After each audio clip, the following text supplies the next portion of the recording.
Jack এবং জাদুর বিন গাছ। জ্যাক তার মায়ের সঙ্গে একটি শান্ত গ্রামের শেষ প্রান্তের ছোট ঘরে থাকত। তারা গরিব ছিল, কিন্তু তাদের ঘর সবসময় হাসিতে ভরপুর থাকত।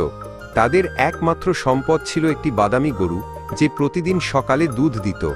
জ্যাক প্রায়ই স্বপ্ন দেখত একদিন সে তার মাকে ভালো জীবন উপহার দেবে। এক সন্ধ্যায় মা দীর্ঘশ্বাস ফেলে বললেন, জ্যাক, আমাদের গরুটি বিক্রি করতে হবে। পরের সকালে জ্যাক গরুটিকে নিয়ে বাজারে যাচ্ছিল, তখন সে এক রহস্যময় চোখের মানুষকে দেখল। লোকটি ফিসফিস করে বলল, এই বিনগুলো জাদুর, আর এক মুঠো রোদে ঝলমলে বিন দেখাল। জ্যাক কৌতূহলে ভরে বিন্দুমাত্র দ্বিধা না করে গরুটি বিনের সঙ্গে বদলে ফেলল। জ্যাক গর্ব করে বিনগুলো দেখালে মায়ের চোখ বিস্ময়ে বড় হয়ে গেল। তুমি আমাদের গরুটা এই বিনের জন্য বদলে দিয়েছ? মা কাঁপা গলায় চিৎকার করলেন। রাগে তিনি বিনগুলো জানালা দিয়ে ছুঁড়ে ফেললেন এবং চোখের জল মুছতে মুছতে ফিরে গেলেন। জ্যাক বিছানায় শুয়ে বাতাসের শব্দ শুনছিল, তার মন ভারী ও দুঃখে ভরা। ভোরবেলা ঘর ভরে গেল এক অদ্ভুত সবুজ আলোয়। জানালার বাইরে দেখা গেল এক বিশাল লতা, যা মেঘ পর্যন্ত উঠে গেছে। জ্যাক চোখ মুছল, ভাবল নিশ্চয়ই সে স্বপ্ন দেখছে।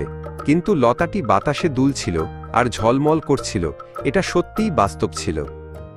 জ্যাক মোটা লতাটিকে আঁকড়ে ধরে ক্রমেই উপরে উঠতে লাগল। হাওয়া তার গাল ছুঁয়ে যাচ্ছিল, আর নরম মেঘ তার পায়ের নিচে ভাসছিল। গ্রামটি বিন্দুর মতো ছোট হয়ে গেল, আর আকাশটা যেন ছোঁয়া যায় এমন কাছে লাগছিল। কুয়াশা আর আলো পেরিয়ে জ্যাক পৌঁছে গেল এক নতুন জগতে।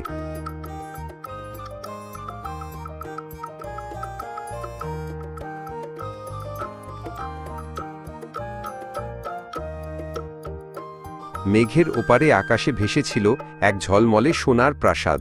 তার উঁচু মিনারগুলো কুয়াশার ফিতেতে মোড়ানো সোনালি আলোয় চকচক করছিল। জ্যাক মেঘের ওপর পা রাখল, তার হৃদয় ভরে গেল ভয় আর বিস্ময়। তার চোখের সামনে যা ছিল যেন স্বপ্ন বাস্তব হয়ে গেছে। প্রাসাদের ভেতরে জ্যাক চুপি চুপি এক বিশাল চেয়ারের পেছনে লুকিয়ে পড়ল। হঠাৎ এক বজ্রের মতো গর্জন গোটা হলঘর কাঁপিয়ে তুলল।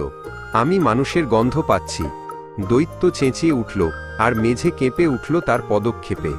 জ্যাক নিঃশ্বাস বন্ধ করে প্রার্থনা করল, যেন দৈত্য তাকে না খুঁজে পায়। দৈত্য বসে পড়ল এক বড় টেবিলের সামনে, যেখানে ছিল এক সোনার মুরগি আর এক চকচকে বীণা।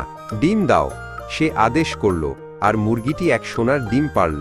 বাজাও, বলল দৈত্য, আর বীণা কোমল সুরে বাজতে লাগল। জ্যাকের চোখ ঝলমল করে উঠল, সে জানত এই ধনরত্নগুলো তাদের জীবন বদলে দিতে পারে। দৈত্য ঘুমিয়ে পড়লে জ্যাক নিঃশব্দে মুরগি আর বীণা তুলে নিল। কিন্তু বাইরে বেরোতেই বীণা চেঁচিয়ে উঠল, স্বামী, আমাকে বাঁচাও। দৈত্যের চোখ খুলে গেল, রাগে জ্বলতে লাগল। চোর, সে গর্জে উঠল, আর তাড়া শুরু হল।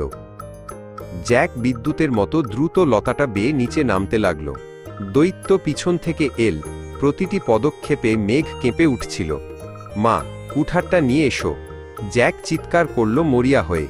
মা ছুটে এলেন, মুখ ফ্যাকাসে হলেও সাহস ভরা চোখে। কাঁপা হাতে মা কুঠার তুললেন। ঠাস ঠাস, লতাটি দৈত্যের ওজনে কেঁপে উঠল আর ফেটে গেল। দৈত্য শেষবারের মতো গর্জন করে মেঘের নিচে পড়ে গেল।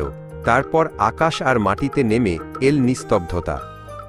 অবশেষে জ্যাক আর তার মা শান্তিতে বসবাস করতে পারল। সোনার মুরগি ডিম দিত, আর বিনা মিষ্টি সুরে বাজত।